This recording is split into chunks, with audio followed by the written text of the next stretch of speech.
नमस्कार साथियों, आप सभी का बहुत बहुत स्वागत है मेरे YouTube चैनल शिक्षा जगत पर। जैसा कि साथियों हम सभी जानते हैं कि अभी मध्य प्रदेश में वर्तमान में जो सेवारत शिक्षक हैं उनके लिए कल जो है रूल बुक जारी कर दी गई है। आज हम इस रूल बुक का बहुत अच्छे तरीके से अध्ययन करेंगे और आगे ये समझेंगे कि इसको कौन कौन साथी एग्जाम दे सकते हैं और किन साथियों को एग्जाम देना चाहिए और इस एग्जाम को देने से क्या बेनिफिट होता है। सबसे बड़ी बात तो ये है साथियों कि जो हमारे सेवारत शिक्षक साथी हैं, जो पहले से परमानेंट टीचर है, उनको तो एग्ज़ाम देना है ऑलरेडी, जो मतलब प्राइमरी और मिडिल स्कूल में पढ़ा रहे हैं। लेकिन साथियों इसमें मैं आपको बताऊंगा कि जो प्राइवेट स्कूल में साथी पढ़ा रहे हैं और जो अतिथि शिक्षक पढ़ा रहे हैं और जो आने वाले समय में एग्ज़ाम क्रैक करना चाहते हैं उनको भी ये एग्ज़ाम क्यों देना चाहिए, इस सारी चीज़ों पर हम बहुत इंपॉर्टेंट चर्चा करेंगे। साथ में हम ये समझेंगे साथियों कि ये जो रूल बुक जारी हुई इसमें आपका सिलेबस क्या है और ये आने वाले समय में आपको किस तरीके से परमानेंट टीचर का सफ़र तय करेगी। तो चलिए साथी, बेसिकली अगर हम जानते हैं अभी ये जो एग्ज़ाम हो रहा है ये हमारा किसके लिए, जो पहले से गवर्नमेंट टीचर हैं, प्राथमिक और माध्यमिक कक्षाओं में अध्यापन करा रहे शिक्षकों लिए पात्रता परीक्षा आयोजित हो रही सुप्रीम कोर्ट की गाइडलाइन के अकॉर्डिंग। साथियों याद रखना, इसमें आवेदन पत्र भरने की जो प्रारंभ तिथि है वह 21/8 है। मतलब साथियों आपको याद रखना कि आप इसी शुक्रवार से 21 तारीख से आप लोग क्या कर सकते हो, इसके फॉर्म जो है वो भरना प्रारंभ हो जाएंगे। लास्ट डेट की बात करेंगे साथियों तो यह 4 सितंबर को इसकी लास्ट डेट है। ये डेट आपको याद रखना है। अगर आप आवेदन पत्र में कोई संशोधन करना चाहते हैं तो 21 तारीख से प्रारंभ हो जाएगा और ये 9 तक है ना, 5 दिन आपको यहाँ पे अतिरिक्त मिलेंगे आवेदन जो आप भरेंगे उसमें संशोधन करने के लिए। अब परीक्षा दिनांक की बात करेंगे साथियों तो आपकी जो परीक्षा दिनांक है ये 12 अक्टूबर से प्रारंभ हो जाएगी। आपको लगभग लगभग ये मान सकते हैं साथियों 1.5 महीने का पूरा पूरा, बल्कि 2 महीने भी कह सकते हो, लगभग 1.5 से 2 महीने का आपको समय है। तो जितने भी परमानेंट टीचर साथी हैं, देखिए परीक्षा होना साथियों लगभग तय है। बहुत सारे प्रयास के बावजूद भी सुप्रीम कोर्ट ने बोला है कि एग्जाम देना होगा। हाँ, यहाँ पर एक चीज़ अभी हम क्लियर करेंगे कि 2005 से 8 वाले जो साथी हैं उनका क्या होता है। ओके साथियों, चलिए तो यहाँ से हम ये समझते हैं। ठीक है साथियों, तो परीक्षा तिथि याद रखेंगे 12 अक्टूबर से प्रारंभ हो रही है। अब अगर हम बात करें सेवारत शिक्षक हेतु पात्रता परीक्षा का जो शुल्क है साथियों तो यह सभी श्रेणी और संवर्ग के आवेदकों के लिए 1000 रुपये प्रति प्रश्न पत्र। मतलब यदि कोई साथी क्या कर सकते हैं कि मान लीजिए कोई प्राथमिक का साथी है, वह माध्यमिक परीक्षा देना चाहता है तो उनको 2000 रुपये देने पड़ेंगे। देना इसलिए जरूरी हो जाता है कि आगे चल कर आपको प्रमोशन में भी इन चीज़ों की आवश्यकता पड़ेगी। तो प्रमोशन के लिए भी आप दोनों एग्जाम यहाँ से दे सकते हैं साथियों। 3 चीज़ें आपको यहाँ से पूरी क्लियर हो चुकी हैं। कौन कौन सी? फॉर्म आपके जो भरना स्टार्ट होंगे 21 अगस्त से होना है। लास्ट डेट है आपकी 4 सितंबर। सुधार कर सकते हैं 9 सितंबर तक। परीक्षा आपके जो है वो 12 अक्टूबर से प्रारंभ हो रही हैं। जो आपकी फॉर्म भरने की फीस साथियों वह लग रही है 1000 रुपया। क्लियर है? ऑनलाइन अगर हम बात करें जो आपका एग्जाम होना है 12 अक्टूबर से, 12 से प्रारंभ है। 2 पाली में परीक्षा होना है। प्रथम पाली में रिपोर्टिंग समय आपका सुबह 8 से 9, मतलब परीक्षा केंद्र पर आपको 8 से 9 बजे तक पहुंचना पड़ेगा। 9:50 से 10 बजे तक आपको निर्देश पढ़ने का समय रहेगा साथियों। और आपकी जो परीक्षा का समय है साथियों वह रहेगा 10 से 12:30, 2.5 घंटे की ये परीक्षा रहेगी। 2.5 घंटे में आगे चल के आपको पता चलेगा कि 150 क्वेश्चन आप यहाँ से सॉल्व करने वाले हैं आगे चल के। ओके, पूरी आपके MCQ टाइप की परीक्षा रहेगी, बहुविकल्पी। अगर द्वितीय पाली की बात करेंगे, दोपहर 1 से ले 2 तक आपकी एंट्री होगी। 2:50 से 3 मतलब 10 मिनट आप महत्वपूर्ण निर्देश पढ़ेंगे और 3 बजे से आपकी परीक्षा चलेगी 5:30 बजे तक। 2.5 घंटे की परीक्षा रहेगी। अब साथियों इसमें कुछ इंपॉर्टेंट चीज़ें हैं, आप इनको पढ़ लेंगे। हम केवल आज यहाँ पर जो इंपॉर्टेंट हमारे फैक्ट हैं वह केवल पढ़ने वाले हैं कि आपको आधार कार्ड वगैरह ले जाना है, एक समय से निर्धारित समय तक आपको पहुँचना है। जो सामान्य निर्देश होते हैं वही है। ठीक है साथियों, अब इसके बाद जो सबसे महत्वपूर्ण बात यहाँ से आती है तो ये भी आप देखेंगे कि जो सुप्रीम कोर्ट का अनुसार था, सुप्रीम कोर्ट का आदेश था 1 सितंबर 2025 के गाइडलाइन के अकॉर्डिंग उन्होंने ये बताया कि पात्रता परीक्षाएं आपके यहाँ से आयोजित की जा रही है। अब इसमें भी सेकंड जो इम्पोर्टेंट आपके लिए देखने वाली बात है साथियों वह ये है कि ये अलग अलग आपके लिए रूल्स यहाँ से दिए गए हैं जो हमारे लिए बहुत ज़्यादा बेहद इंपॉर्टेंट है, वही हम यहाँ से पढ़ेंगे साथियों। ये सुप्रीम कोर्ट का ऑर्डर है जो अब इसमें ये कहा गया है साथियों, ये भी आपके लिए इंपॉर्टेंट है कि 31 अगस्त 2028 के पूर्व सभी को पात्रता परीक्षा करना अनिवार्य है। इसके लिए आगे चल के साथियों और भी परीक्षाओं का आयोजन आपके लिए किया जाएगा यदि आप पहली परीक्षा में यहाँ से क्वालिफाई नहीं होते हैं तो। परीक्षा किसको देना है ये इंपॉर्टेंट है, सबसे ज़्यादा महत्वपूर्ण, इसी पर अभी कंफ्यूजन चल रहा है। इस परीक्षा में समस्त शासकीय विद्यालय के प्राथमिक स्तर के ऐसे सभी शिक्षक कौन कौन हो सकते हैं?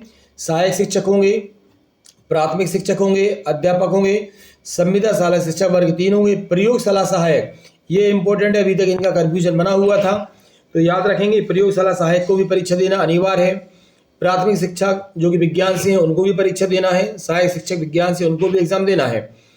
जिनके द्वारा शिक्षा का अधिकार अधिनियम के अनुसार आयोजित पात्रता परीक्षा उत्तीर्ण नहीं की गई है। इसके अतिरिक्त अब ये सबसे इंपॉर्टेंट है, अशासकीय विद्यालय के प्राथमिक कक्षाओं में अध्यापन कराने वाले ऐसे शिक्षक जो पात्रता परीक्षा उत्तीर्ण नहीं है वे भी सम्मिलित हो सकेंगे। अब साथियों मैं यहाँ पे 2 मिनट का आपका समय लूंगा। सबसे पहली बात तो सर ऐसे गवर्नमेंट टीचर जिन्होंने 2005 से, कब से आपको ध्यान रखना है कि ऐसे साथी जिन्होंने 2005 से, आप ध्यान रखेंगे 2005 से अगर हम बात करें साथियों, 2005 से लेकर जो 2009 तक के टीचर हैं उनके लिए एग्जाम का क्या होगा।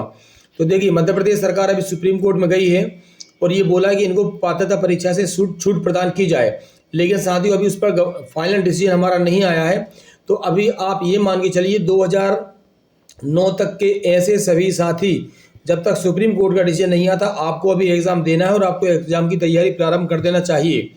बाकी इसके अलावा जितने भी अतिथि शिक्षक हैं, जितने भी नए अभ्यर्थी हैं और जो प्राइवेट स्कूलों में साथी पढ़ा रहा है उनको भी एग्जाम देना जरूरी है। इससे आपके आने वाले जो परमानेंट टीचर हैं उसकी भर्ती परीक्षाओं में आपको हेल्प मिलेगी और आपको एक एग्जाम का अनुभव भी हो जाएगा, तो आपको भी इस एग्जाम में बैठना शामिल है।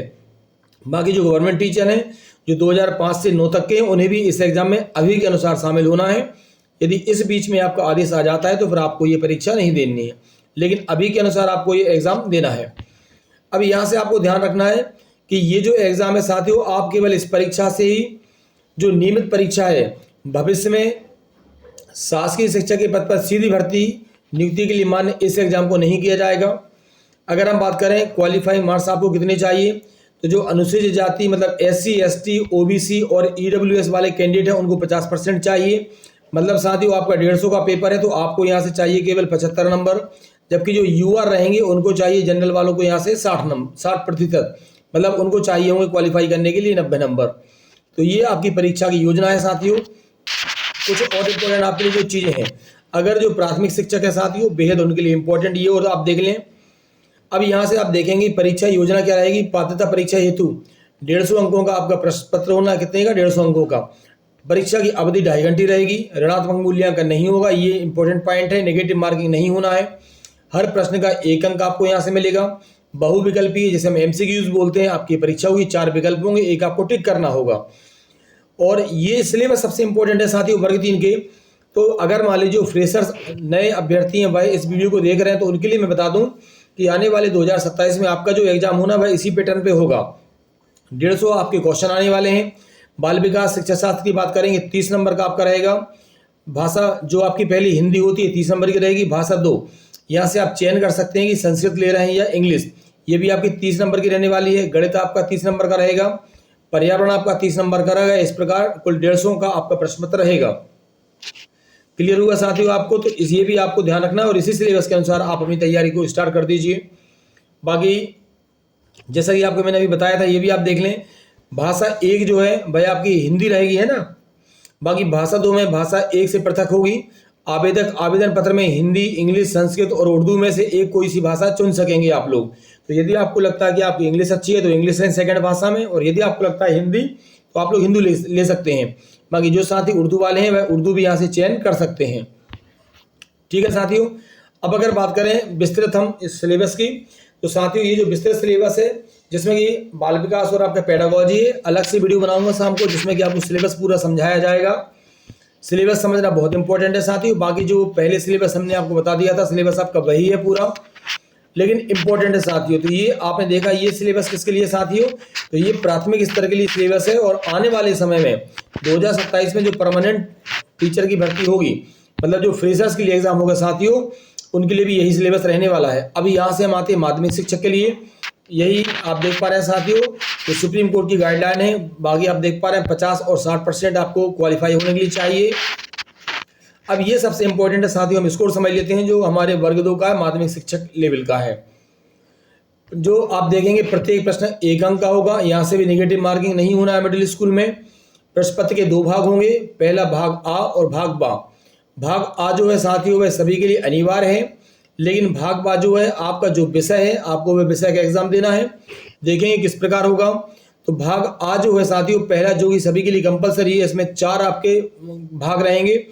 पहले भाग में आपकी भाषा 1 हिंदी और संस्कृत रहेगी, जो भी आप लेना चाहते हैं। यहाँ से आपके 8 नंबर आएंगे। भाषा 2 सामान्य अंग्रेजी रहेगी साथियों, जिसमें कि आपके 5 नंबर आना है, सभी के लिए कंपलसरी है। तीसरा आपका जो भाग है सामान्य ज्ञान, समसामयिक घटनाक्रम, तार्किक और आंकिक जो रीजनिंग होती है, ये 7 नंबर की रहेगी। और आपकी जो पेडागोजी रहेगी वह 10 नंबर की रहेगी। इस प्रकार से आपकी 30 नंबर का ये पूरा आपका भाग आ रहेगा, जो किसी भी विषय के अभ्यर्थी हैं उन सभी को देना है। तो याद रखेंगे, लैंग्वेज 1 आपकी 8 नंबर की रहेगी, सेकंड आपकी 5 नंबर की रहेगी, सामान्य ज्ञान वाला जिसमें मध्य प्रदेश ऐड हो सकता है, ये आपका 7 नंबर का रहेगा साथियों। और पेडागोजी आपकी यहाँ से 10 नंबर की रहने वाली है। आगे आप देखेंगे यहाँ से इंपॉर्टेंट कि अब जो सबसे इंपॉर्टेंट आपका सब्जेक्ट रहेगा साथियों, वो आपका कोई भी सब्जेक्ट हो सकता है। और ये सब्जेक्ट आपका कितने नंबर का रहेगा साथियों, ये सब्जेक्ट आपका रहने वाला है, देखेंगे आप लोग 120 नंबर का। सबसे इंपॉर्टेंट यहीं से आपका सब कुछ डिपेंड करेगा। हिंदी अगर आपका है तो इसमें भी 120 प्रश्न आएंगे 120 नंबर के, इंग्लिश में भी 120, संस्कृत 120, उर्दू 120, गणित 120 और आपकी जो है विज्ञान 120। अब ये इन परीक्षाओं में आप लोग शामिल हो सकते हैं।